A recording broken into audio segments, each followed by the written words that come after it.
Well, hello, my CNC brothers and sisters. I'm Garrett with IDC Woodcraft, and welcome to our regular Wednesday night podcast with Garrett and Kate to talk about CNC anything, and we'll give you what we know to the extent of our knowledge. And so here we are, and we have already got some friends who've popped on, Kate. I see that. Yeah. Yeah, what do we got? Oz, Jack, Dion, Mike, Ralph. And hey, Patrick's here. Good to see you, brother. Yeah. Haven't seen you in the last couple episodes. Greg and Richard, Chris. All right, yeah. So we have 22 on tonight, and I'm Awesome. going to guess. Yeah, I'm going to guess that viewers, it'll pick up as we go along. It's starting to come up, but just because it's getting nice out, uh, that Yeah. people are not wanting to hang out in the shop. So I want to get outside and get suntans and things like that.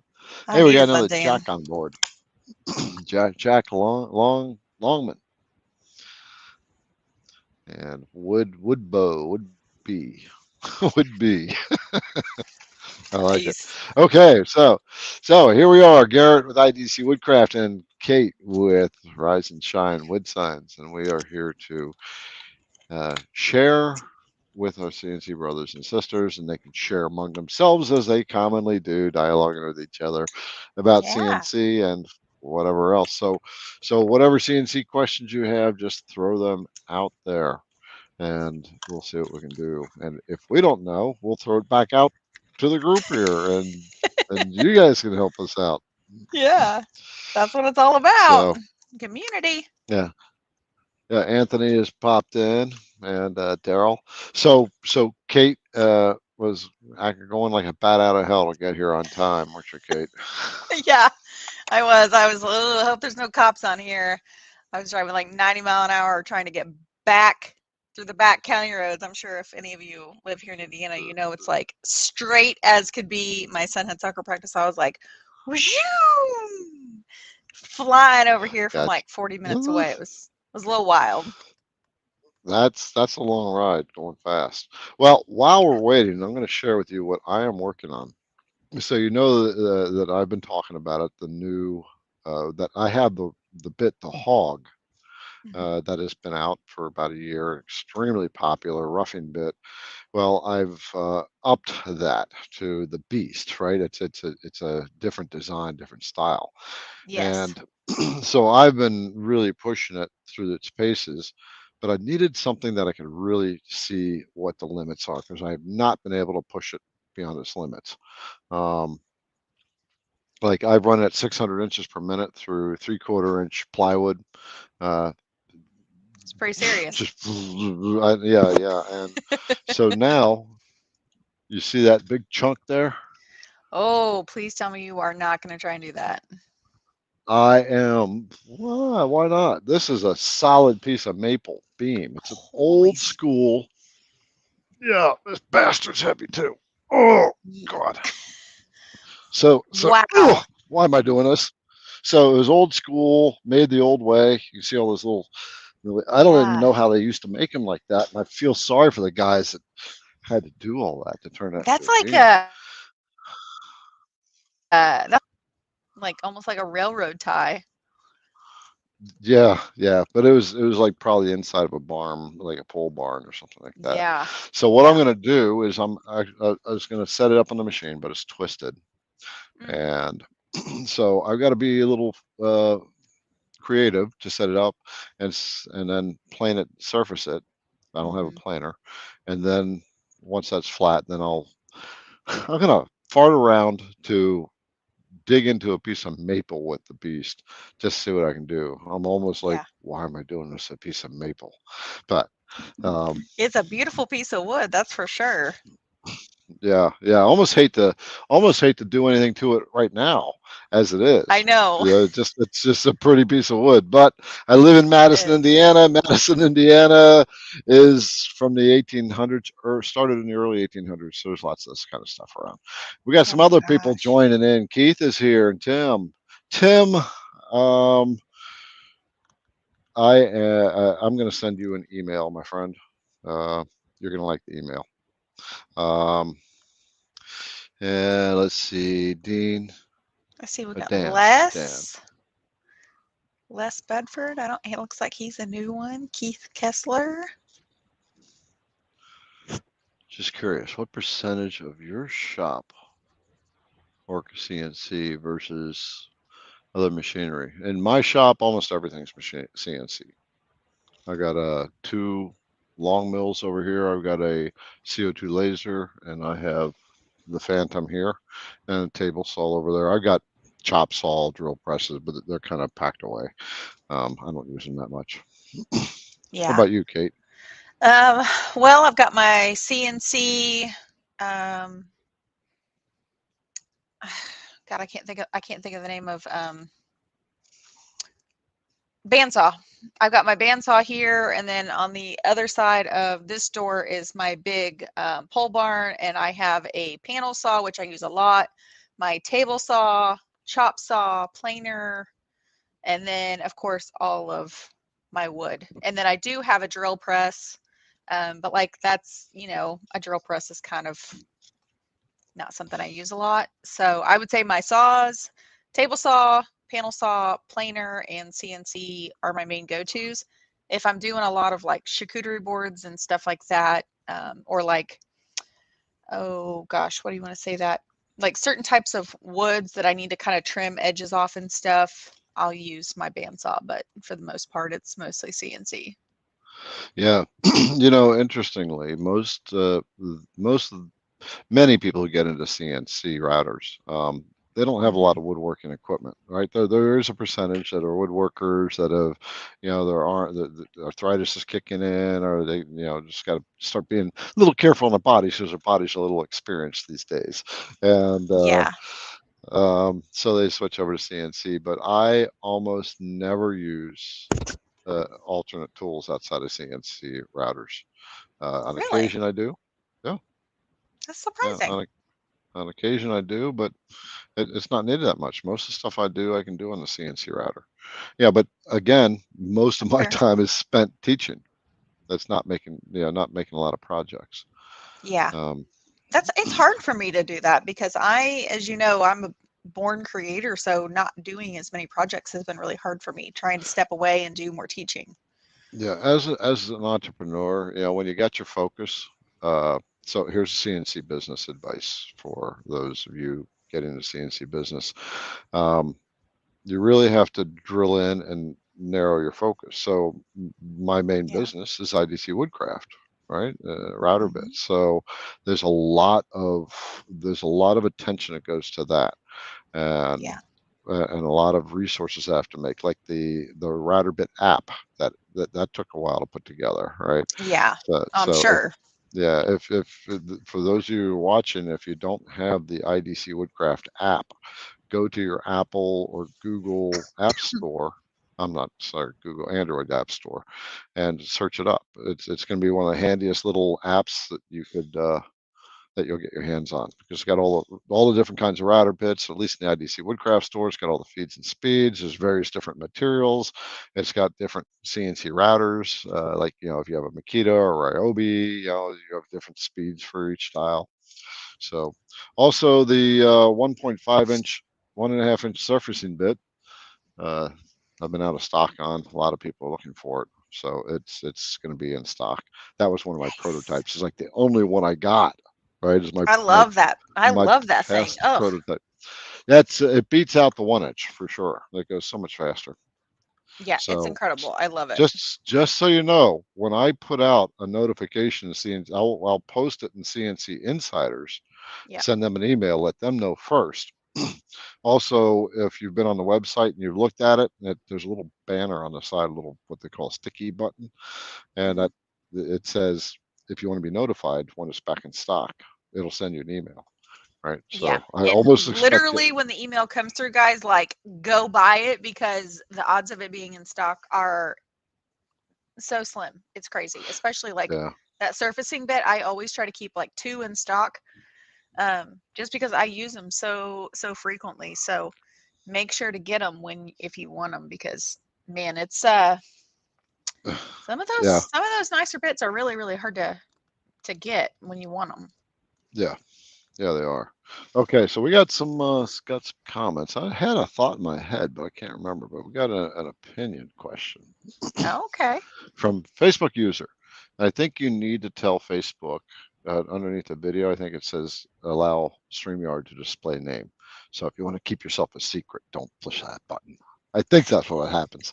Um, Yeah, because especially if you do things like this and you ask these opinions, we like to be able to reference you by name instead of Facebook user because there's probably going to be more than a few people on here. So it's really good for us to be able to say hello to who you are. all Sorry, right. go ahead. No, it's okay. What's the next step up in a machine? From my Avid 60 by 120 with NEMA 34s, 4 horsepower spindle. My business might need a second machine. So if you want to step up, then you might want to, what they say is buy your last machine first, right? And Mhm. I mean, you got a pretty beefy, pretty good sized machine there. So that's a 5 by 10, almost 5 by, yeah, it's 5 by 10 router. It's a big And machine. yeah, yeah, 4 horsepower spindle. I figured you'd have bigger motors than the 34s. 34 is pretty powerful, but I would I would start thinking about getting into something that's like ShopBot grade, Mm, right? that's definitely That's a but a step five up, by right? ten machine. I mean, if you're overdoing it on a 5 by 10 machine, you may need a second machine because that's a lot of work. Yeah, well, congratulations on getting to that point for sure. Yeah, absolutely. If you want to step up and you feel your business is going to keep progressing and growing, then you may want to consider that because the more industrial level machine you get, the more aggressive you can get, more Hmm. capabilities that you can get with them as well. Yeah, So, wow, that's cool. I love seeing someone's CNC business growing. yeah, Uh, absolutely. That's uh, huge. yep, and I'll tell you here's a tip for you, Kate, as an entrepreneur, and Okay. anyone else in CNC business that's very serious about it. There's something in business that we call the law of expectation. So people out there might you've heard of the law of gravity, right? Uh, Right. there's things like called the law of attraction and things like that. But in Yeah. business, if you like get in that mindset where you are like, I'm going to make this work, then Hmm. you put yourself in the frame of mind of expecting it to work. And here's what I do when what I do. So let's say the shipping envelopes that I buy. You know, Hmm. I everybody, when you have a business, everything costs money. The labels that are on the envelopes. Uh, but um, Everything. so I was getting ready to place my last order of shipping envelopes, and I usually order 1,000 at a time. And I said, screw it. I bought 2,500 of them. Right, right, because That's good it's like, mindset. yeah, and inside is like, I'm this is going to work. I'm going to make it grow. I'm going to need them. So it's but I Yeah. do that with everything, right? When I Hmm. most everything, you know, of course, with router bits depends on demand. Um, so anyway, law of expectation. Learn to expect to succeed, and take the actions that kind of put in your mind. Yeah, I'm going to do it. Right? You're over. Yeah. It's basically for me. It's overcommitment. I always like to be overcommitted when it comes to anything in my shop. If there is something I know and am gonna need, I don't wait until I run out. Like I said, with the surfacing bits, I like to have two because I know I do a lot of surfacing, and if one goes awry or something happens, God forbid, it is the world of CNC, nothing, it's not always going to be perfect. Something shit happens is like what I like to say. Um, so if something happens, I can just plug that second bit in and keep moving because I don't want to be waiting on Hmm. another bit. I don't want to have to go chase one down on Amazon and hope to God that it's going to be okay. And Yeah, and the thing that sucks about that, if you don't have a backup, right, and you're right in the middle of a project, you got to sit there and wait. You can't move on with projects. no. Got to keep And when your you're machine. running a So, business, you have to keep moving. You can't just be like, oh, well, I'll just wait for the Amazon man to come. yeah. Or you're scrambling. Worst comes to worst, you have to go to like Woodcraft or something. Like we have one here in Indy, but then you're paying $90 for a surfacing bit, and you're like, why did I do that? All right. So Yep. anyway, Let's move on to the comments here. Um, let's see. I saw Jack got the beast. He said thank you. Jeff got one. Yeah, have given a couple people that bit. You got one. Mm-hmm. All right. I So did. yeah, I just did. I think I still have it right. Nope, yeah. that's it. Those are the long bits. I think this might be it right here. Yep. So this is your beast, your roughing bit. Yeah. So it's been redesigned from the hog. Yeah. So It's a beauty. yeah. Can't wait to use it. I was doing a teaching session within my Women Who CNC group, so I have like all of my bits like collected here on the desk because we were talking about different bits and different uses and V bits and just all of the different things, that bits are Hmm. used for. And oh my gosh, it's crazy. I All do right. have one request of you. I didn't know on the feeds and speeds for the beast. I know it's on the app, but do you have someone that is updating your tool database as people download that? Is that going to be put in there? It will when I'm finished with what I'm doing here, Hmm. uh, tearing up a piece of maple. um, I know I'll be wincing the whole way. Then I'll have all the final settings, and and then that'll be put into the app. Okay. All So the right, cool. settings will be for benchtop. Most of the settings in the app are for benchtop machines, not for industrial machines. Industrial machines, you can amp the speeds. It speeds up quite a bit. Yeah. Okay, so let's see. James, new to CNC. Welcome, James, another CNC brother. You're on a Nice. journey that is challenging, frustrating. Makes you want to throw your computer and your machine in the garbage can, but Ugh.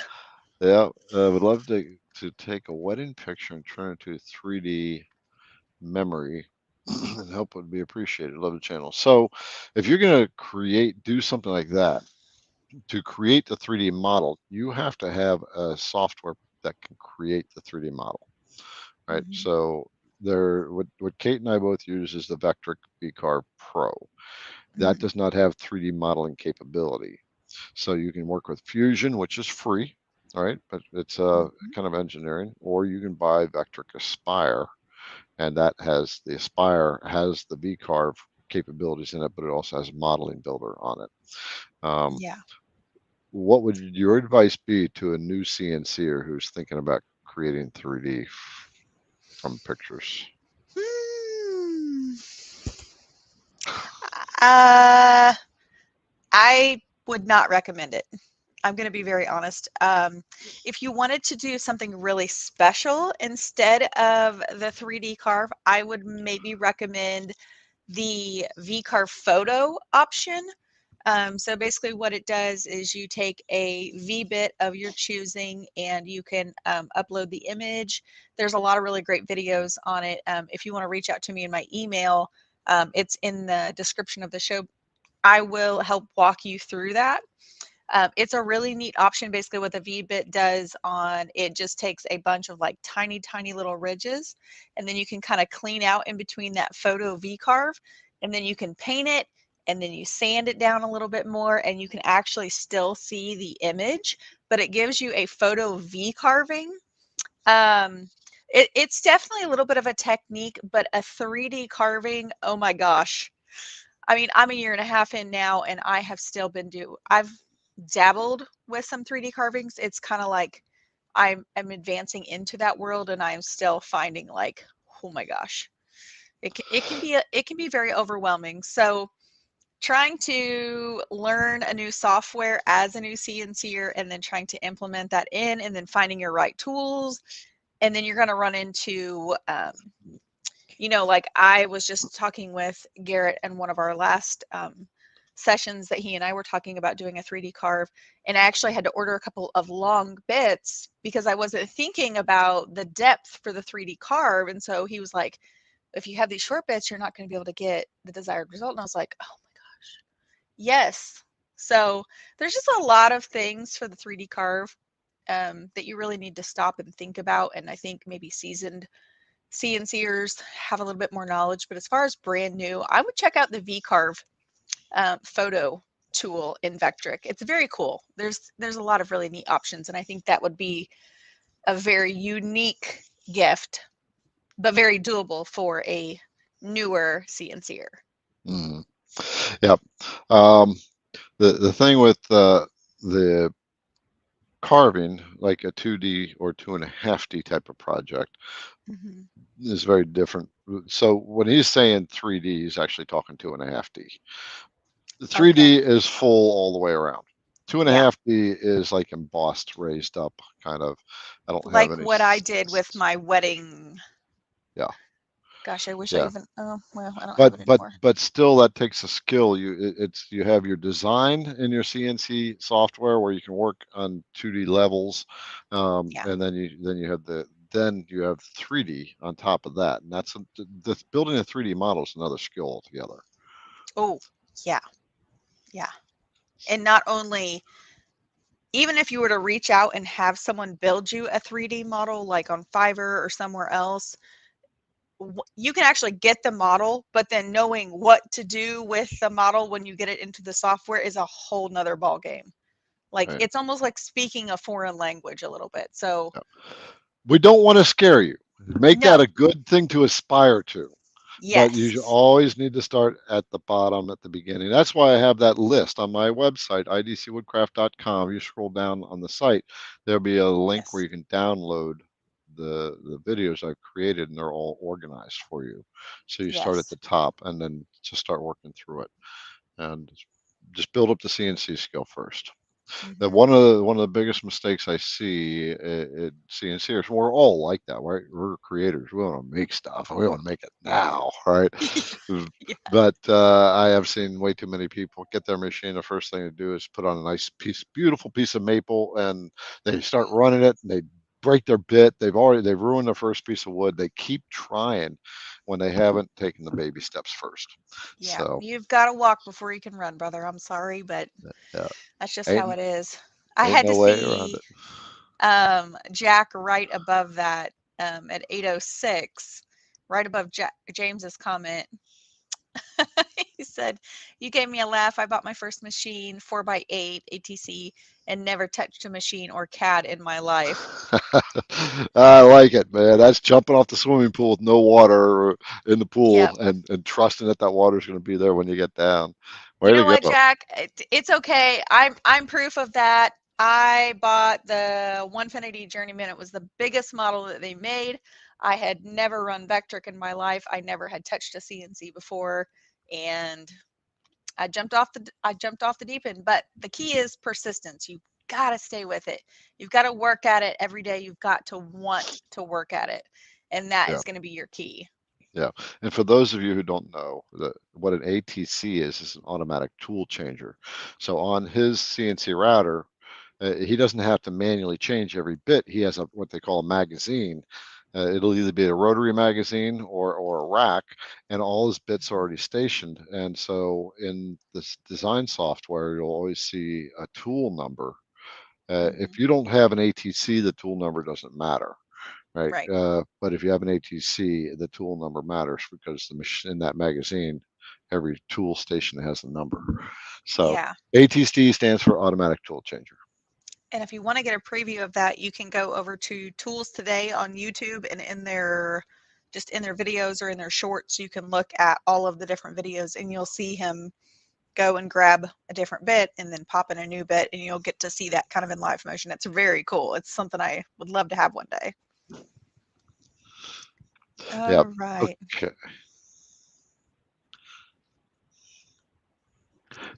So I'm trying to read Gary's here. I gave a full shot. Keep looking for a comment, Kate. I gave a full Sure. shot for woodworking, uh, both hand tools and power equipment. I had to clear space for the new CNC bench. Yeah, those CNCs do take up some room. We They got do. we got Francisco and Gary that was Gary. Um, Yep. I see a good question from Chris. I know he's in Australia, timestamp. at 8:09, right after Francisco. Okay, so am I going to do a metric version of the app? There is a button in the app where you can switch from inches to metric. So There you there is go. it is metric. It's got it in there. Very cool. You always Yeah, think of everything. That's awesome. yeah. Well, I got a kick-ass tech guy too. Yes, you do. He's very good. I All do. right. How about Dan Goodchild at 8:09? Okay. The surfacing bit suitable for use in aluminum or brass? No, no, they're not. They're designed for wood. I kind of figured that was going to be the answer, but Yeah, yeah. They would break so down you're just because of the grind. They would break down pretty quick. I don't know. I'll have to when I get them in. I'll play with them. I'll see what I can do. Brass. So brass and aluminum. It may work on brass. I don't know. Brass and aluminum have very different cutting characteristics. hmm, Aluminum can get gummy pretty quick, and it will gall up in your router bits if you don't have your feeds and speeds set up just right, and you're not using just the right kind of bits. Brass will break off in little pieces. Depending on the oh, grade of brass, it can shear off and have what they call six and nines kind of chip. That's the chip actually looks like the shape of a six. Um, oh, it's kind of oh, wild. I'm thinking of bronze. I got a little cut there, so that's why I'm Oh, keep wow. picking at it. Going, it hurts. Well, I could sympathize because I keep feeling my knee underneath my desk here because I was walking my dog, and he's a big English lab, and he's a brute of a dog, and he dragged me through some gravel. He saw a Oh, squirrel, and so I have this like big section on my knee that is just like gouged out from where the gravel just. ow.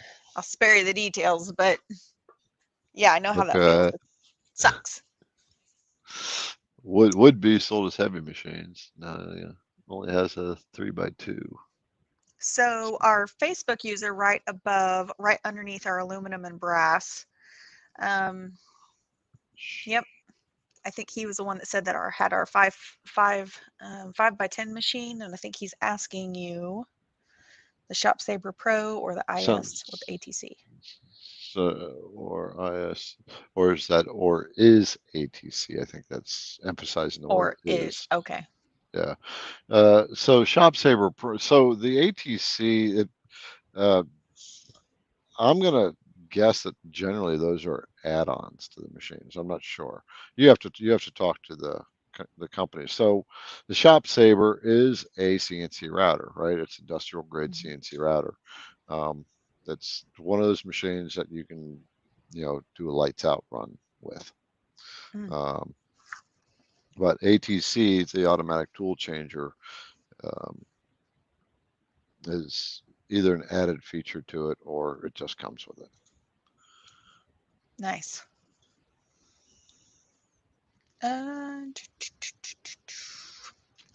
You know, I actually have a question myself. Um, so when you were talking about the aluminum, what is a good bit? And I'm only asking because my dad and well, my family has my parents have a chain of car washes, and my dad was asking me about cutting aluminum, to make some different signs for the car wash, and I was like, honestly, I've never cut aluminum before, so I don't know Yeah, even so where would you even you would start? With aluminum, you generally want to use an up spiral bit. Okay. Um, you don't want to use a down spiral bit. It would technically work, but it's going to push your chips down, and aluminum gets gummy. And if you're cutting a slot, it's gonna jam down in there. You'll break your bit almost instantly. You want to use an up cutting bit. Okay. Um, up quarter, like a quarter-inch up cut. You can use an eighth inch. It doesn't really matter. You can use any size end mill as long as Okay. you know what the settings are, right? Okay. Um, Are they Now, comparable to working with wood? is aluminum comparable to it? I mean, the feeds and speeds. Uh, Generally, it's going to be slower. Okay. Yep. Um, Okay. it also depends on the rigidity of your machine. Now you're working with metal, right? There's a lot more resistance, right? Yeah. So you need to make sure your machine is rigid enough. I did do a 3D, 2.5D, well, we'll just say 3D carve on aluminum block on the long mill, but I just did it with a taper ball nose end mill. And I the wouldn't have reason even thought about that. the reason I could do that was because it's taken off such little material one time. Hmm. Well, ball nose bits aren't they? Aren't they generally upcut bits, upcut spiral? Yes. Yeah. That's what I thought. Yeah. But Okay. with a bit, 5 to 8% step over. Um, it's not taking off a whole lot of material. Mm-mm. Okay. Well, cool. Well, thanks for answering that. Yeah, Tim Nudd said he likes the app. It really What does. I've used it several times myself, and I'm always like, oh, yeah, I can use the app real quick instead of having to go to the website. Yeah, so here's my testimonial from Tim for the app. It It is really helps. good. It is. Well, It's just so quick and easy because I don't have Wi-Fi out in my shop, so even though I have my computer, I don't have internet, and so I can just literally grab my phone, pop up the app, look at what I need, and I'm good to go. It's so easy. It's so nice. yeah, yeah. And I mean, It's literally, what's another app on your phone right now? all right. So that's it. Find my bit, and you can search out your bit, and once you find it, it's a little bright. Okay. Let me turn the brightness down. Okay. Yeah. So where do you switch to metric? Sorry, I can't talk today. So you go to the bit that you want. Once you switch it to metric, it should all be. So I'm scrolling up. There's a description of the bit and some of the uses for it. And then you have your router selection. And here's where you switch to metric. I don't have my glasses on, so I can't see close up. You're Um, fine. Yeah. but, Okay. but so you got Select those. units. And I then see once it's you on select it, inch. yep, you can select your lumber and you can select the particular router you're running. And then here's the feeds and speeds. And it's also got the specs for each bit at IDC Woodcraft. Yeah. I mean, y'all, if you are not utilizing this app, you just got to have rocks in your head because I mean, all of the work and effort that goes to put in and all of that information and data to figure out what type of wood and everything else you're using. I mean, just like stop and think about that for like 2 seconds about how much work goes into using that app. So download it, do So yourself a yeah, favor. what my approach to this whole thing in running this business, because as I got into CNC routers, I got a ton of CNC experience in metalworking, but when I got into CNC routers, it was something new to me. I had to learn a lot too. And I'm going, this is so inconvenient trying to find feeds and speeds, trying to find the data for these bits, trying to find the database that's got the bits in it, right? So Yeah. I've tried to make it super convenient, right? You got the app, you break a bit, you go to your app and you go, right? But now on every router bit that goes out, there's a QR code on it. I used that the other day. Yeah, so you scan the bit package, and that brings you up to the product page. And then if you need feeds and speeds, you scroll to the bottom; they're down there. And then if you break the bit, you just scan the code; it'll take you straight to that page, right? Yeah. So I do want to Yep. make a side note on that. So I went to scan my app or scan the info the other day, and I'm like, got my camera open, and I'm like, why is it not scanning? Like, why is it not picking up? And then I went into the app, and you have to scan it within the app, and then it pulls up. So You if you were should be like able to me scan and it you're trying to get regular. a link like on your camera, it didn't pull it up. Should be able to So scan with your regular phone. I'm just doing it with my regular phone right now. no, I mean like so if you just like open your camera, like say you're at a store or something and you just like says scan this QR code and you Yeah. can scan it. Um, but your QR codes are specific to the app. So if you open up the app and then scan it, it will take you directly to it. It shouldn't be specific to the app, but yes, you can scan the QR code inside the app as well. Okay, so we'll work with the Okay. regular scanner. It's just a small Oh, code. So I did that one. It brought it up, and maybe it so was I just just my phone being challenged then. it's I'm just sorry. it's a small code. Yeah, it is. It's a small QR code. So yeah, you can scan it in the app as well. Okay, so what else we got here? All right.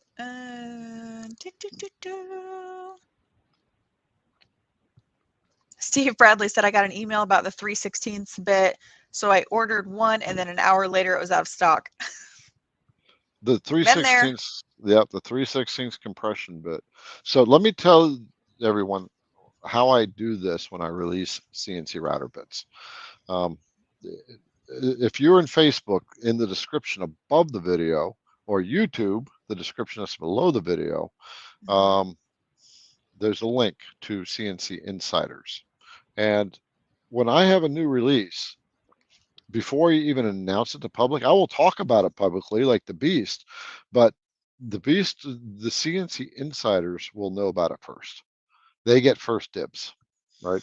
And whenever I have a first release, the insiders get a discount, and it's a time sensitive discount, but they get the discount, right? And then when I release to the public, that discount is gone, and unless I have some kind of sale or something like that. But so you want to be on CNC Insiders, right? So you can be first to notify. The thing with the 3/16 compression bit, I had 200 of them, and in 4 hours they sold out. There were over 1,000 clicks onto that bit after they sold out, Oh my gosh. right? And so I because there were so many, and I got so many emails afterwards, I promised the insiders that when I get them back in stock, I will reinstate that discount. So Well, I'm going to and put this on you, your law of expectation. I think you need to up your order next time. I did. I did. I'm getting 1,000 in. Good. Right. Right. Good, good. So All right. So I know we're getting a little bit behind, so I want to make sure we kind of tackle everybody. yeah. Michael at 812, I'll let you pull up the comment. And then with the Walt 651 router, I wonder if you have recommendations for dust containment system. So SandSmart, I don't think they offer dust collection capability or components for that. So there's a couple things you can do. One, go to Etsy and see if somebody's got one for that machine. Two, go in the Facebook group for the SandSmart Facebook group and ask in there what other people are doing to solve that problem. Right? And that's probably the first thing you should do, and they'll lead you in the right direction. Yeah. And then number three, do a search, right? SandSmart 1010 dust boot. All right. There's a guy out there. His name is, he has a business. It's one man in a shop. What's his name? He sent me a dust boot that he made for this. He makes them for for the big machines, Oh, 3D print, wow. but he might have one for that machine. So look for, just do a search for one guy in a shop. Nice. Okay. That's good advice. Yeah. That's good advice. When I had my Bob's, my first CNC router, I didn't buy my last one first. I would have bought this. um, I actually designed up a dust shoe. People wanted it, but I lost the file. Yeah. All right. So I see. Go ahead. Um, okay. So I was messaging with this Facebook user. I don't remember his name, but he sent me a video of the things that he's making. He says, I'm the one that's making all the plugs, thousands of plugs. Very interesting what he does and who he does it for. But Sounds like it. um, and I suggested you for Vectric help. So, Very cool. Kate, the link is in the comments, but go ahead, tell them. Yeah, so link is in the comments. If you want to do a one-on-one session with me, I do offer those. It is strictly for Vectric. I do not specialize in any other type of softwares. I would eventually like to get there, but right now I just focus on Vectric Pro, and because there are so many things that you can do within Vectric, that's really where I specialize. So if you are interested in doing a one-on-one, you are more than welcome to click on that link below, shoot me an email, schedule a one-on-one, and I'd be more than happy to help tackle Yeah. whatever Vectric needs you have. Yep. If you just want to set up, there's a link for you to schedule that one-on-one. I believe I put that in the You got it. comments. So straight to that. So Okay. yep, Kate will get you straightened out. I used to do one-on-ones, but I got way too busy. So Yeah. Happens when you get a successful business. yeah. Okay, so Steve is talking about he has a quick question. I saw V Twin popped on. Hi. What time? And Steve's question is at 8:15. Okay. Steve Tolbert Yep, 8:15. says, "Can you change?" That's all I see. Oh. Oh, Oh, okay, you're maybe at above it. 8:13. Oh, I think up, he up, might up. have hit enter too quick. Oh, this okay. It's about the bitmap. Can you Yep. change a bitmap to a 3D clip art file? Usually be Carve Pro. No, Yeah, I was getting ready to say the same thing.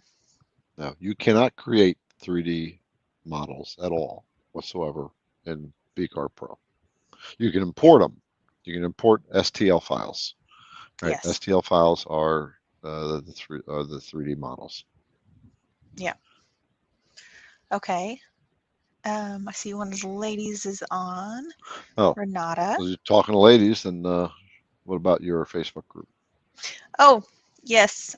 So we do have our ladies. If anyone is on here and maybe not commenting, we do have Women Who CNC on Facebook. It is for strictly women. I'm sorry, fellas. But we just sometimes speak a different language. So it's fun to have just a group for women who CNC, and come join us, come hang out. All right. So look for the Facebook group Women Who CNC, and of course my Facebook group CNC Entrepreneurs. And I think they're both listed in the comments. I think I put them in links in Yeah. there. So as you're looking for one, I'm looking forward to cutting this piece of maple. This puppy is heavy. So if you've jumped on um, recently, I've got this solid piece of maple here. It's a That beast for your beast. It's a beast for my beast. And so what Oh I'm my going to do goodness. is I'm going to surface it on the Phantom CNC router, and then I'm going to push the CNC router bit to its limits. All right, so I'm going to push it through a hardwood until it breaks. I'm going to find the depths. Actually, I'll break multiple ones, but I want to find my depths. I want to find my speeds I can work with. Then I can update the app. And again, the beast will not be available to the public until the CNC insiders have first grabs at it. Got a comment? I do. 816. Mark Lesinski. Okay. Lesinski. I'm sorry if I'm slaughtering your last name. My apologies. I think this is a great question. I see so many people ask this question, but since you are the bit guru, we will let you answer this. Okay. Can a 60B bit can they be resharpened or recommend to get a new one? So it's not if you have a 1/4 inch shank bit let's first we'll go with this. Okay, so let's say you've got a 1/4 inch shank. That's the hog, by the way, but 1/4 inch shank bit all the way down, and the V bit is like one of the ultra clean cutting 60-degree bladed bits where it's all carbide like this, and it's nothing's more than a 1/4 inch. It's not cost effective. Right? It doesn't become really cost effective until you get into 1/2 inch diameter bits. So there's not many people out there that will sharpen that size of bit. Now I did talked to somebody recently that was actually thinking about doing that, but I won't do it because it costs more for you to ship the bit back to me, resharpen it, and send it back to you than it does for the bit itself. That makes sense. But if you use one of the larger bits, like the flat bladed bits, I should probably pull up a picture just so I can show, but I gotta bring it up on gotta bring my website up. While I'm doing that, you can say whatever you want to say. Sure. Okay. So Jack says, I love the code on the information you have for your bits. Very nice. Very nice compliment. Richard Garcia has a really great comment, but Richard, we will circle back to that just so we can have a little more in-depth conversation. Okay, can you see my screen? Yes. Okay, so we're looking at the IDC Woodcraft website. Mm-hmm. All right. Okay. So this one right here, the one with this says 6-figure, that's one of the ultra clean cutters. These are not effective for resharpening. But these you can. These hover over it, it pops in. You can see it's like a flat bladed bit. You can actually resharpen these yourself by holding it sideways to a grinding wheel. But being that it's carbide, your standard grinding wheels don't really work very well. You need to use a carbide sharpening stone in order to do that. They're kind of a green in color. Yep. So that's that 60, but like this one, like my 120. Hold on, I gotta come back. I love that bit. Stop that share. Well, hold on. I gotta end the share here. Oops, into the wrong screen. There we go. Put that bit back up. The 120? Yeah. Okay, there you go. Yeah, it's the 120. That's my bit, isn't it? Yep. Of course it is. Are you kidding me with that right now? Okay, what was yes. one of well, yep, there we go. What was one of the questions that you were Okay, so Ricardo Garcia at 818.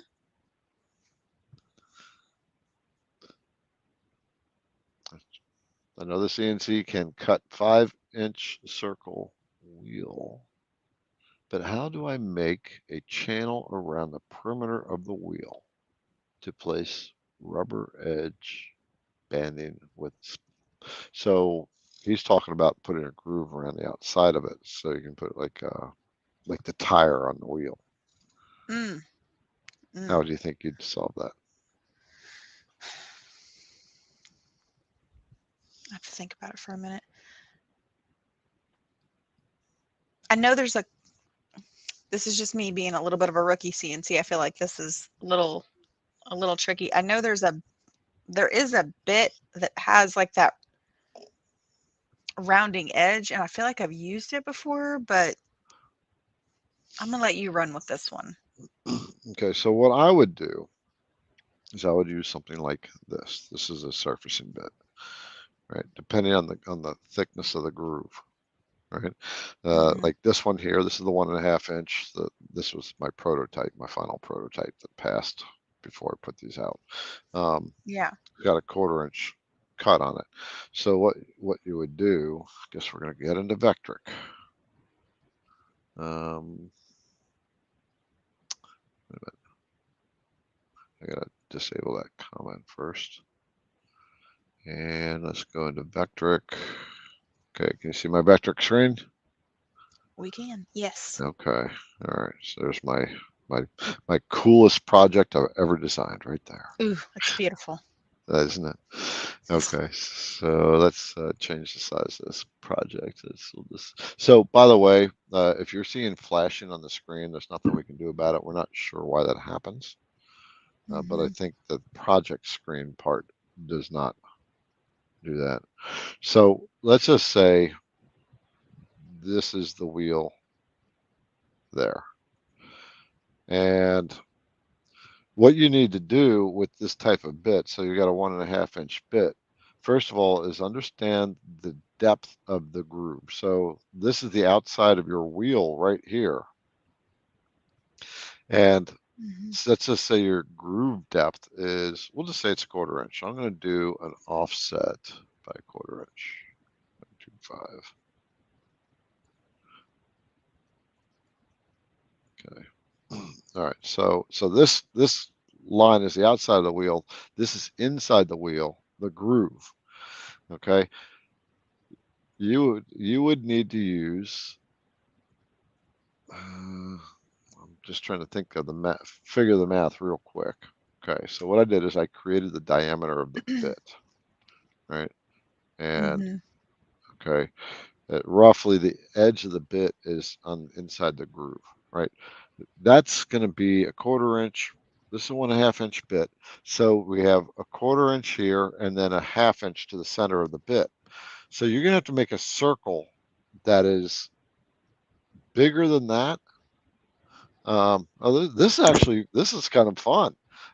So we got a 1/4 inch. So whatever circle that is, I'm going to offset that by 1/2 of an inch because I know that from this is a 1/4 inch Mhm. to here, and then to the center is another 1/2 inch.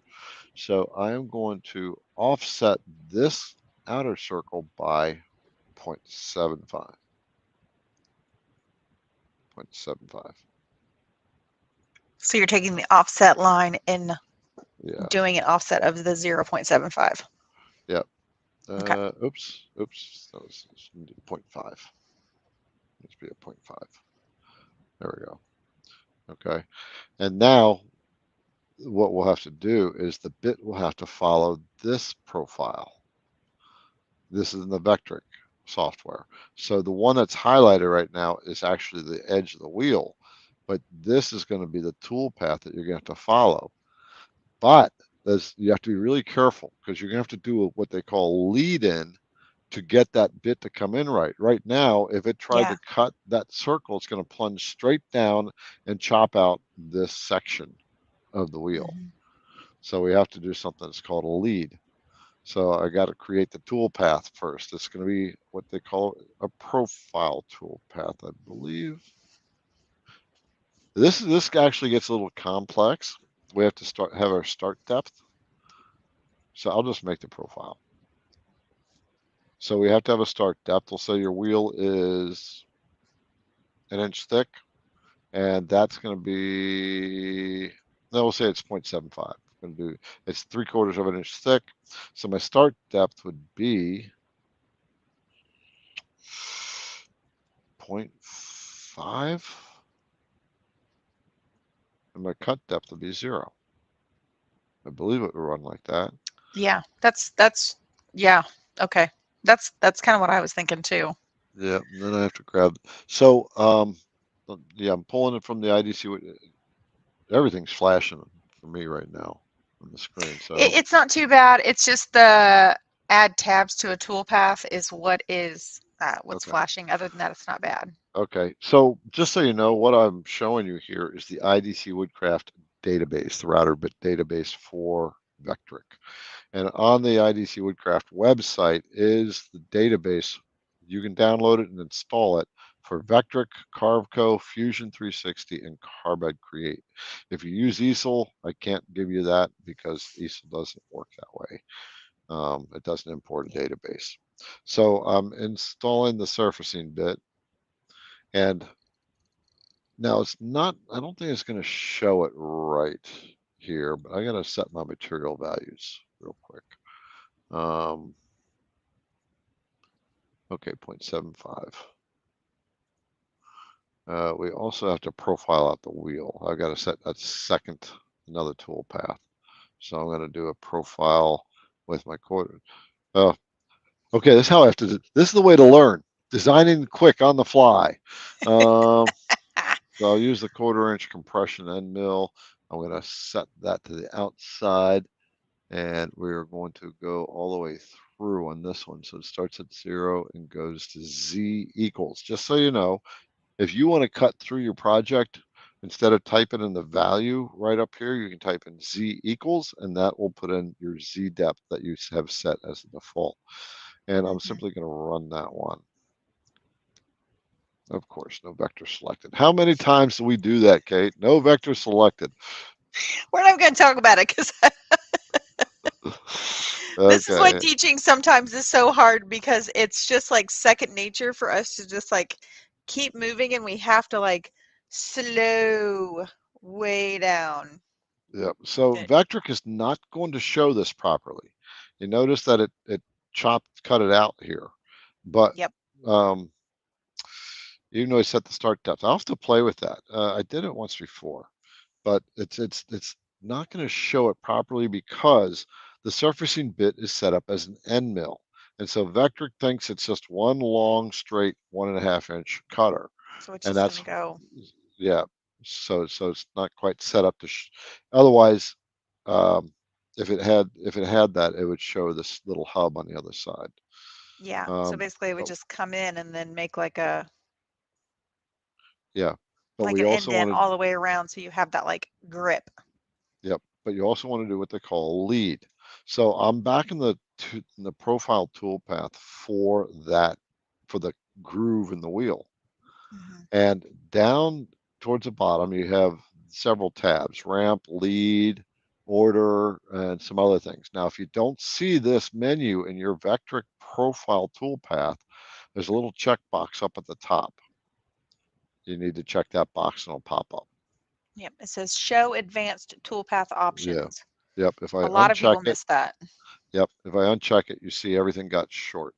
If I check it, then we get several options. We get this is a tabs option. We get this one here, and then the follow the 3D toolpath.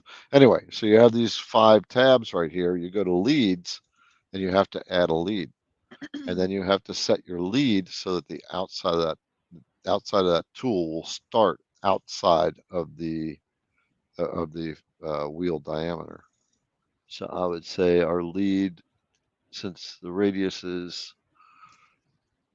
I would do that at like 1 inch. And see, it's showing we have a straight lead or a radius circle lead. It's a straight lead will come straight kind of in at an angle, and we'd set the angle. On the radius lead um, is a part of an arc, and we have to set the length of it as well.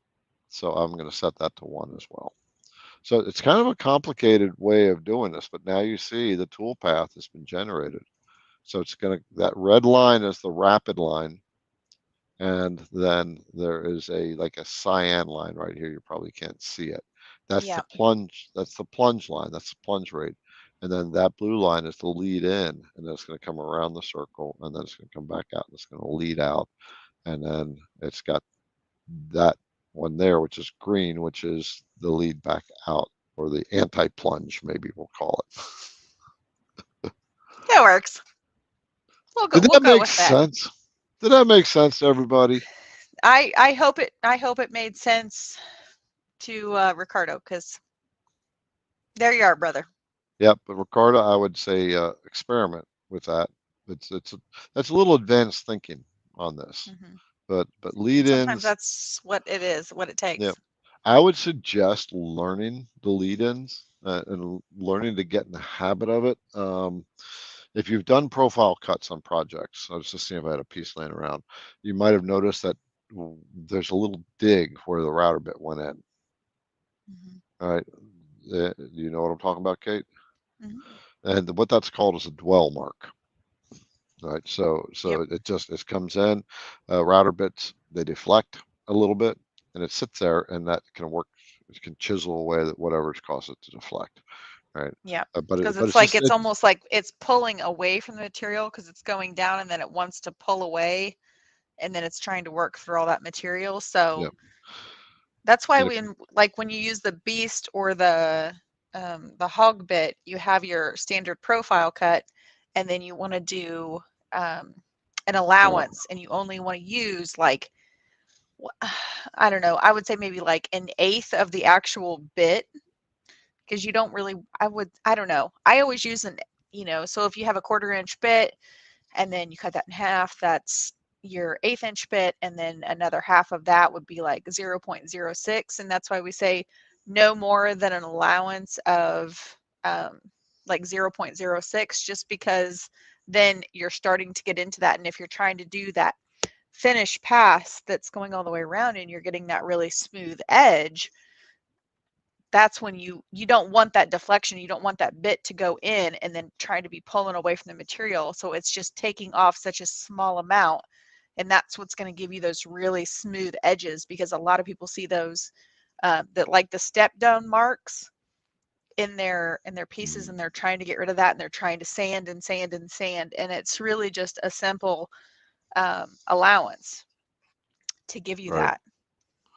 Yeah. So the allowance she's talking about is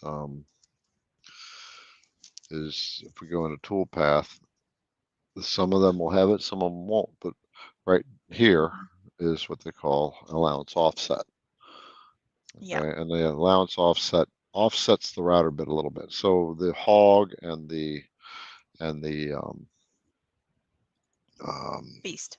and the beast are both roughing end mills. So they're going to leave a rough surface, right? Mm-hmm. So you want to have that allowance offset, and then you come with another profile pass, nice and, with your cleanup bits. And it makes a nice clean cut, and it You doesn't got it. work the bit. Why do you want to have a roughing end mill in your arsenal anyway when you have 1/4 inch cutters? And the reason is all this work that a bit is doing is wearing your bit down. Right, Yes. bits only have so much life to them, and if you use a roughing mill to get rid of, if you're making a bowl, use a roughing mill to get rid of the bulk of the material, Mm-hmm. which it's designed to do. Then you come back in and just do that cleanup cut with your nice bits, and you'll spare those bits. They'll last a lot longer. Yeah. All right. So let's see. I don't want to get too far off the beaten path here, but 819, I'm still using my original bits, 6 months now. How often do you change them out? I'm only running my machine about 20 hours a week. So basically, what is the average life of a bit? Depends. There's a lot of variables. What's your experience in the average life of the bits you've used, Kate? Well, I'm going to be really honest. I still have my original IDC kit that I have, and The I have starter set? probably used, what's that? The starter set? Hmm. Yeah, I Okay. have my starter set. Um, and I think overall, I have maybe three 1/4 inch end mills and 3/8 inch end mills. I think I bought a couple like from Amazon when I was first starting, from like Speed Tool or somewhere cheap. Um, but really, I'm still using those same bits. And Okay. I mean, I notice if they're not cutting as clean as they should be. Now, I notice I do a lot of with my V bits, and I notice that my V bits will get duller a lot quicker. But I say that with reserve. I also use a lot of paint. I use Oramask. Sometimes there's sealant. It depends on what type of wood you're using. If you're using a lot of like birch ply that has glue, and everything's all pressed together, your bits are going to get duller a lot faster. But the thing you can do to help preserve your bits is using gosh, I can't remember what it is. It's like a resin and pitch remover. And I just take those out and then I clean them, let them set for about 30 seconds and wipe them down and then put them back in my toolkit. And it really does help save them. But I would say, as much cutting as I do, I probably replace my V-bits once every, I don't know, 6, 8 months, depending on how hard I use them. Okay. So, but we're also talking, I do CNC every day. So, Right. there's that too. Right. So your average bit life would be, depending on the bit, and depending on the material you're cutting, um, would be 20 to 30 continuous run hours. Hmm. Okay. What's going to take the life down is this absolutely what Kate said, pitch remover. Matter of fact, Kate, um, get me a link Yeah. for that, and I'll put that in this because I Okay. do recommend pitch remover. Um, because if you get pitch is the sap in wood. And as you're cutting, one of the reasons you'll get pitch is because your bit is heating up too much, Mhm. and it's going to melt the sap in the wood, and that's going to go right to your bit, and it's going to turn into like a shellac on there, and that holds the heat in the bit. It doesn't Yep. allow the heat to release, right? That'll overheat your bit. Yeah. So yeah, absolutely do that. And I will say, as a side note, for all of my side makers who know I'm a big aura mask guru, um, if you do not clean your bits, your aura mask is going to suck every single time. You have to have a very clean bit every time. If it's all gummy and gooey, forget it.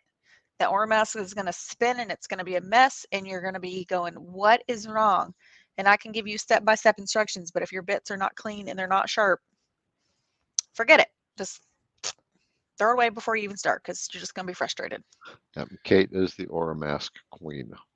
And I She promise is. y'all, I promise I am working on a video. I have been coming up with all the things: paint for MDF, shellac, the spray, wet base stains, oil base stains, dark paints, light paints, all the things. I promise I'm working on it. I promise. I will get it out to you. Okay, yes, good, good. She's working on it. Just so you know, videos are challenging to make. They do take a lot of time for They everybody. are. You have no idea how much time and reshoots that go on in it and what have you. So whenever you watch a video, just kind of think that for every minute of video, there's at least 15 minutes of work behind it, at least. That is such the God's honest truth. I Yeah, seriously sat out here, I don't know if it was yesterday or the day before. I was like, okay, maybe if I just shut up and stop talking and just like, you know, point like point to the paint can. This one here, and like you hear all those people like in the commentary, they do like a voiceover. I'm like, if we use this, and if yeah, we use this, instead of me trying to blabber in the background and trying to like everything that's in here to come out onto the video, but translating it clearly. Yeah, it's challenging, especially yeah, for me. right. So everyone who's here, several things in the comments. So if you're on Facebook, the description above, and if you're on YouTube, the description section below, there are several links. Number one is if you are wanting some one-on-one help with your Vectric software, you're stuck on a project or some issue, there's a scheduling link for Kate. She will work with you. You can schedule time with Kate. Um, for women who are creators. There's the Women Who CNC group. Yep. That's the Facebook group that Kate has made specifically and strictly for women. There's also the CNC Entrepreneurs Facebook group. That's the one that I admin. And um, just so you know, I have two moderators, and they manage the channel for me. And they are under very specific rules. And IDC Woodcrafters is zero tolerance policy for bullshit. Literally. It's just, Mhm. but it is a place to network, right? So Yes. the entrepreneurs area is, so you can talk about your business, what you do, but if you come out just pumping, right? Hey, buy my stuff, right? It doesn't fly over well. Everybody likes to buy, but nobody wants to be sold to. Amen. Yep. Router bits. So I will be releasing the Beast soon, and the Beast is the roughing bit that we've talked about, but you have to be on Mhm. CNC Insiders to have first dibs at it. And um, if the insiders sell me out, which they did on the last bit, then it doesn't go public for a while until I get new inventory. So this the 1.5-inch surfacing bit will be back in stock as well. Links for all this stuff is in the description of these videos. So CNC Insiders is an email list that I have. When I get deals, discounts, and I've got a few, you will get emailed. Sometimes you get discounts, two discounts, one for the general public and the better one for the CNC Insiders.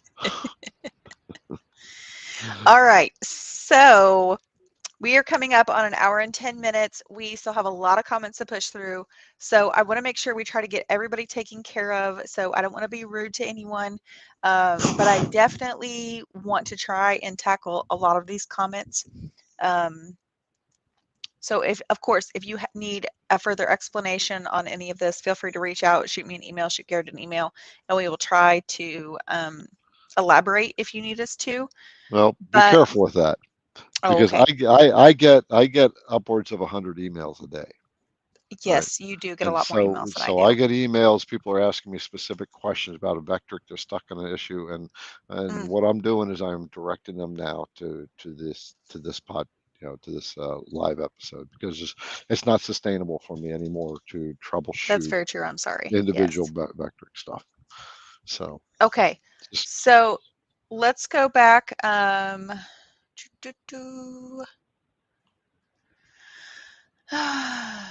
Okay. All right. So 822 R2 DB. Oh, I think he was talking talking to someone else. He was talking to Madra.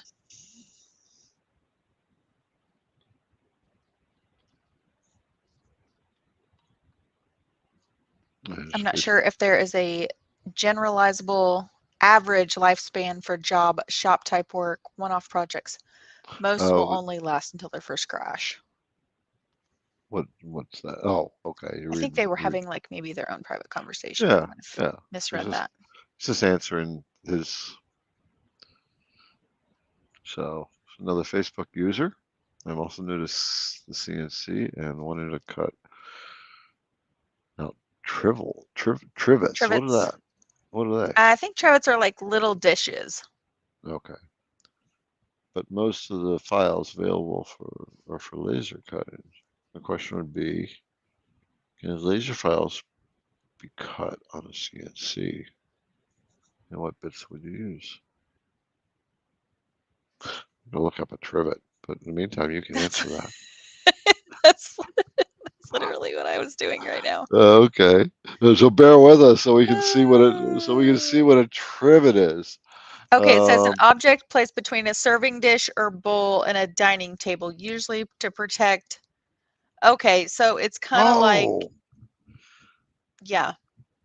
Yeah. They have Oh, 4 feet, and some trivet include many wooden feet, and some. let me share my screen. Yeah. Yeah, let me share my screen. So you can definitely come up with these. You can import the files. Hopefully they're DXF or STL files. Yeah, You I can think it's you can almost like a wooden hot pad, kind of, yeah. if you will. Let's Like they have see. lots of different shapes and things.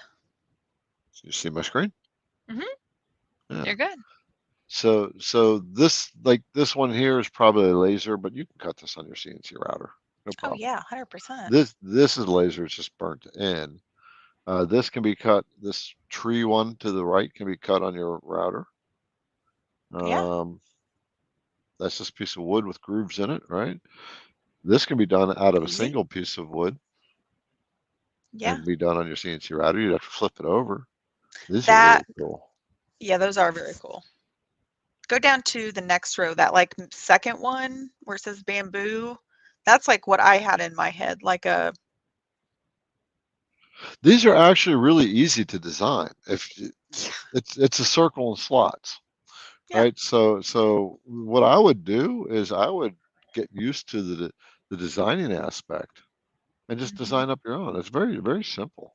But yeah, Yeah. you can take the ones that you're getting and you should be able to bring them in. They should be an STL file, Yeah. not You could STL. even do like a They round should with be like a DXF. monogram and make people like their own personal trivets. Those are so cute. Yeah, yeah, not STL file. It should come in as a DXF or SVG.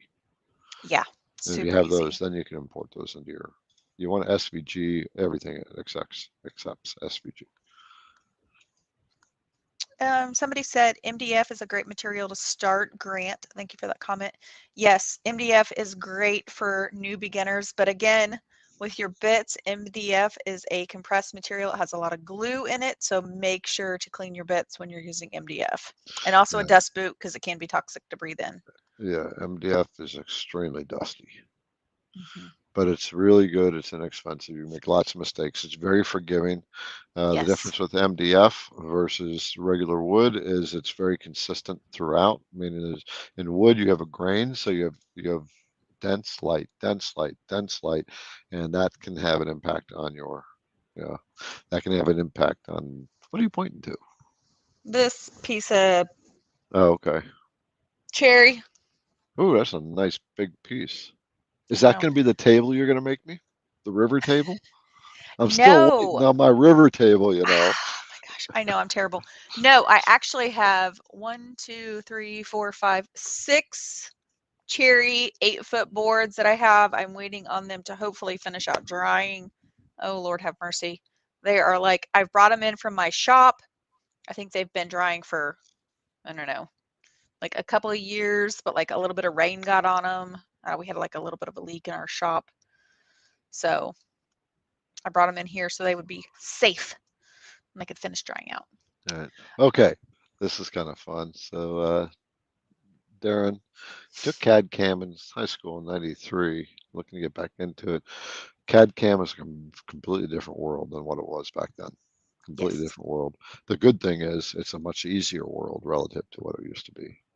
Software does much more of the work for you than what we used to have to do. And I think back then, I don't know what kind of software is out there to do it, but I remember when I was in CNC machining, at that time, I was doing metalwork and we always wrote our own G code. Oh gosh. Literally at the machine, I would write the G code for the product, for the projects I would make. Oh gosh. Okay, so let's see. Um, Jack Legman at or Logman at 827. He said, "Can you touch on feeds and speeds?" I'm not sure what specifically he maybe means, but Okay. Well, yeah, well, feeds and speeds is a big deal, right? It's so to everything. touch on feeds and speeds, what are they? I did a video that if you look up feeds and speeds on YouTube, it's about a 15-minute video that really explains what it is. But feeds and speeds. So your feed is how fast the router bit is moving through the material. So if you're driving, your feed rate is miles per hour or kilometers per hour, depending on where you're from, right? It's a rate of speed, and so that's speed. Speed is the rotation speed, RPMs. So those are the two. They need to be. There's optimal feeds and speeds for the different materials. When it comes to wood, there is a lot of playroom, right? The Yeah. feeds and speeds that I provide, they are conservative because I don't want you to break in your router bits right away. Then you can bring them up, but they're conservative at the Yes. low end, so it's not going to burn up your bits. Yeah. Yeah. And it also But depends on your machine as well. So, like, you're not going to want to run the same feeds and speeds as he's running on, or he's running on with his Phantom. Um, those would not be the same that I would want to run on my Onefinity. So yeah, that's why his overall the feeds and speeds in his app are I wouldn't say very conservative, but they are conservative. So once you get to know your machine, you'll know what you can run. you start to tweak them. Yeah. So yeah, and feeds and speeds are going to be different from a desktop machine to a benchtop machine to industrial grade. Um, I that the 3/16 compression bit, I could run it at 100 inches on the long mill, 100 inches per minute. On the Phantom, I was running at 240 inches per minute. Yeah. Yeah. Right. The Beast running at 600. I want to get up to 1,000 inches per minute. I want to try to do 1,000 inches per minute at 3/4 inch deep in this maple Lord have without breaking mercy. it. May the force be with you. Yeah. Stand back. Wear like you need like a Kevlar vest or something so that thing right. comes So flying so off of there. Jack, yeah, feeds and speeds are critical. The ratio of them are important because let's just say you got the long mill and you have Makita on there and you got to turn it up to 6 and you're running that thing at 40 inches per minute. you're going to overheat your bit pretty quickly. Mhm. It's because you're spinning too fast and you're moving too slow. So it's more like rubbing. One of the things, the rule of thumb though, is look at your chips that you're getting off, your sawdust that's coming off the machine. If you're getting a fine Yes. powder, your feed needs to either increase or your speed needs to decrease. You should be Yeah. getting something that you can feel it in your fingers. It's just chunky or whatever. Gosh, I don't even know. I mean, I think my ball nose are the highest, the bits that I will run at like 22,000. But I mean, even my 60-degree V, I used to run it at about 22,000 and I backed it down to about 18 and or 18,000 RPMs and I've been getting a lot better results. So Yeah, I don't really ever hardly ever run my Makita router on I don't think I've ever really ran it like above a 5. I just yeah. don't feel like there's a need for that. I go with the rule of thumb of three.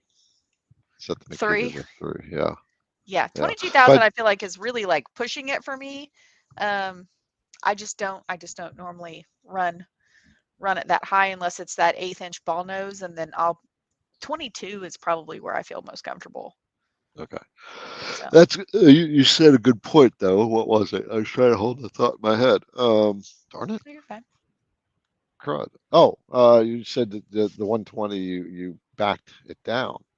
Right. One of the things you want to watch for, especially with surfacing bits, if you're No, running no, it, my 60 I back down. your 60 V bit, but it's the same Yeah. kind of principle.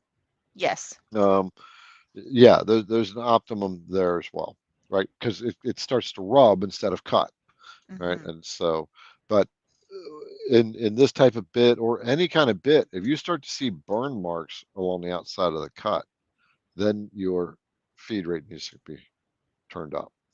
Yeah. Surfacing bits, if you're surfacing, you're getting burn marks at all, then this it's either spinning too fast or it's moving too slow. I would just turn the feed rate up. If you don't have the capability to turn the feed rate up, I would turn the spindle down. Yeah, because I think on the I'm looking in the app real quick. Um, I think it was So on the surfacing. I think it was on the surfacing bit. We had it. Not the float length. the app she's looking at is the IDC Woodcraft CNC router bit app. Right? It's literally the only app out there for Yeah. CNC router bits. Go So to you have. go to So, sorry, Yeah, go to Android or Apple Store and you can download it for free. I have both, and I have it on both. My work phone and my personal phone. I look like a klepto with two phones. Um, but yeah, you have the surfacing bit at about 12,000 and I usually run it at about 14,000 just because when I'm doing surfacing, I usually am surfacing like a board. Um, everything's reversed in this crazy thing. Like this big piece of cherry that's really tough. And if I do it at 12,000, it'll drop down into it and then it'll really start get going. And then I'll have some burn marks. So I usually turn it up to about 14, 14.5, somewhere in there Okay, to and run it when I'm working on about hardwoods. a two Hmm. on your Makita. What Yeah. else we got out here? Okay. Oh, there you go. Yeah, when can a person do when doing detailed project on wood and with about the last few cuts, your bit breaks? Is there any way to start where you left off rather than watching the machine cut error? Um, what do you Here's what I go do. ahead? This is because I've had this happen to me before and it really sucks. So what I normally will do is I will go back into Vectric and anything that I have already cut, I will deselect in the vectors and then kind of reselect what needs recut and then rerun the toolpath, resave the G code, go back in, import, and then just keep moving on from there. Yeah, That's personally what I do. that's one way of doing it. It depends on the capability of the control software that you use, right? So control software is what what's running the CNC router. So hers is integrated into the Onefinity, right? You have the touchpad, Yeah. right? And it may have a feature, I don't know, or that where it says start where you left off. Who knows? I know that G Yeah. Sender, not currently, but they're releasing what they call G Sender Edge. It's going to be basically we have G Sender. You'll get notified in your G Sender software. There's an update and it'll upload, and it has capability to pick up where you left off. But if your bit breaks, you're already past the point where if you've stopped. Um, so I would recommend Kate's method. Yeah. But if the machine like just stops or something, there are features where you can pick up where you left off. But even I am not that advanced. Yeah. So a lot of people will ask on, especially like in the Onefinity, if they have to stop a project, like, say it's getting to be 9:30 now and they're wanting to quit for the night, what they can do is just hit pause and then go shut your router off and then just leave it be. And then in the morning, just turn your router back on and hit play and it will be fine.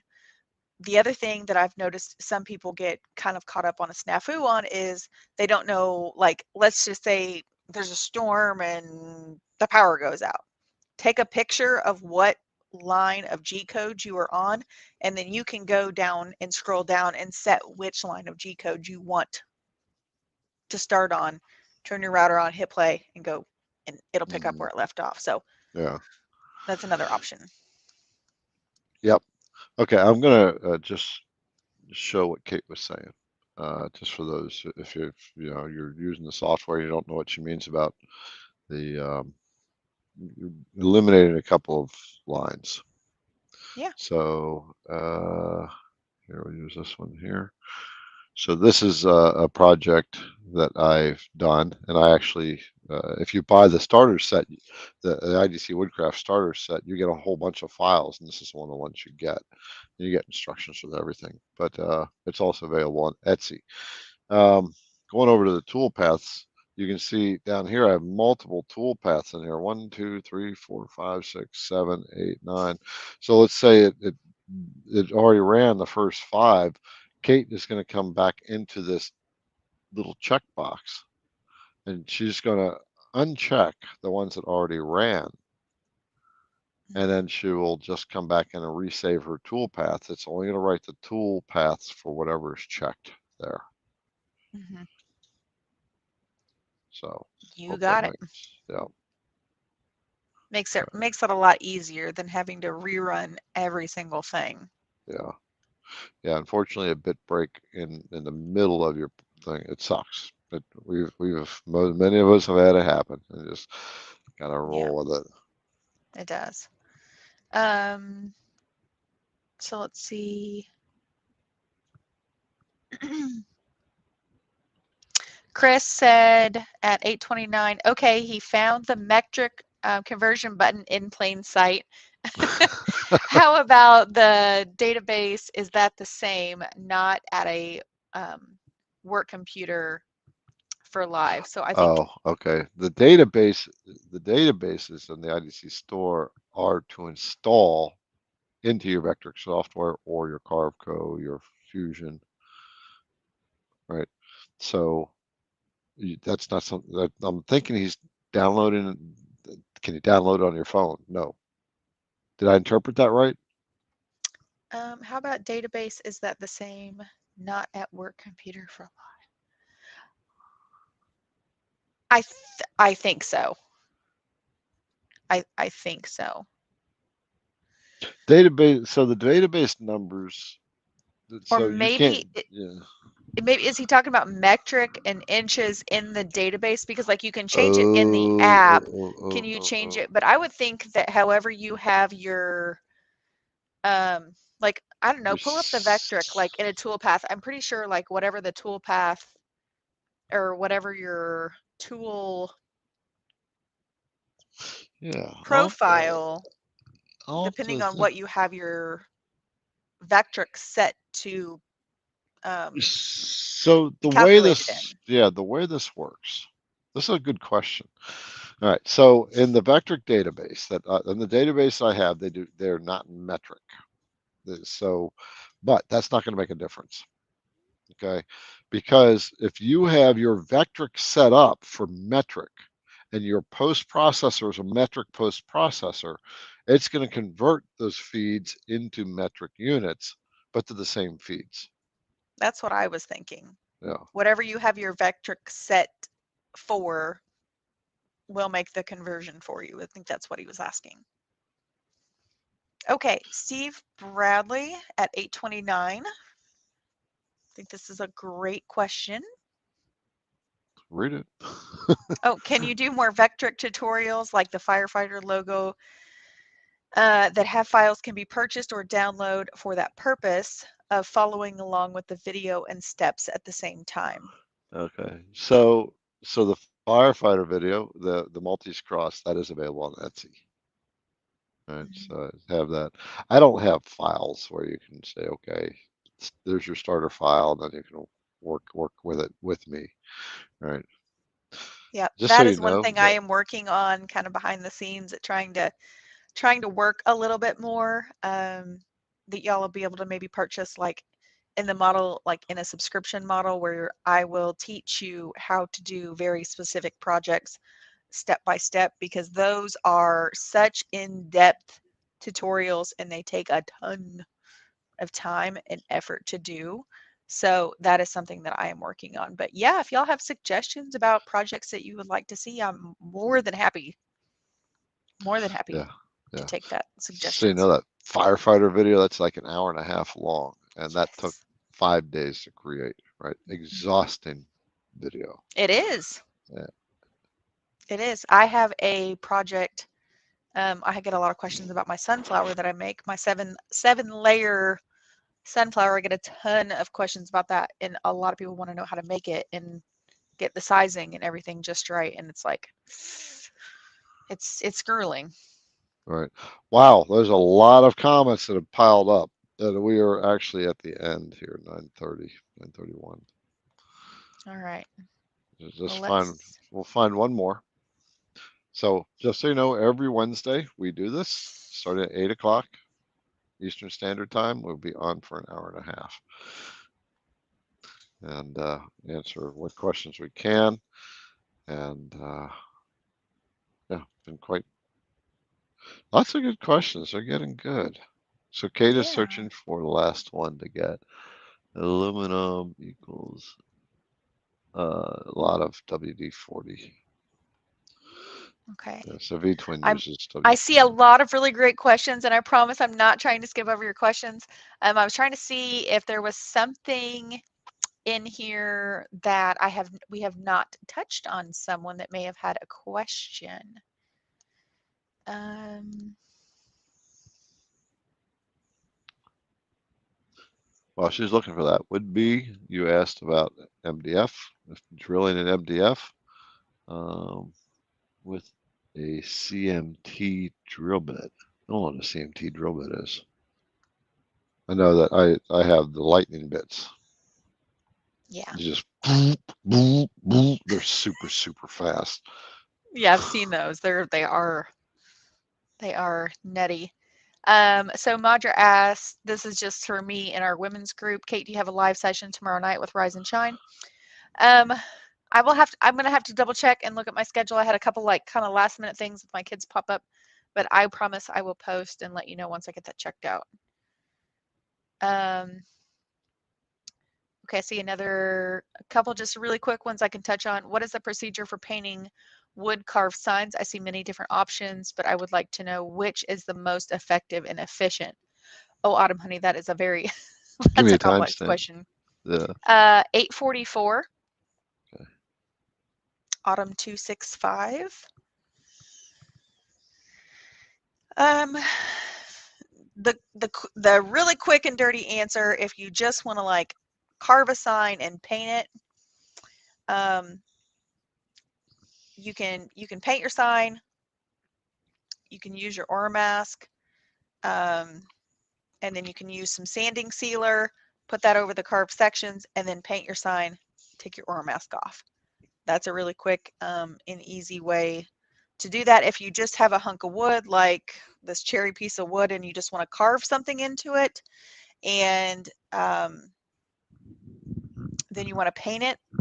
The best thing I can tell you to do would be do a sanding sealer, so when you paint, you don't have a bunch of bleeding, and then you can just sand the wood. That's going to give you a really nice, clean hunk of wood. Yeah, Kate will be working on videos because she's getting a lot of requests for stuff like that. Yeah. So, all right, we're at 9:34, so unfortunately we have to end because Kate and I have lives as well, and at some point we have to go to sleep. And she's got kids to take care of and a sick one at home right now. So I do. sorry that we did not get all the questions. We are learning how to be more efficient with this as we've been doing this. But thank you for being part of this and being engaged and talking to each other. It's so cool. Yeah. I think there's a lot of really, really great questions, and I promise our first session was a little slower, so you'll have to give us a little bit of grace.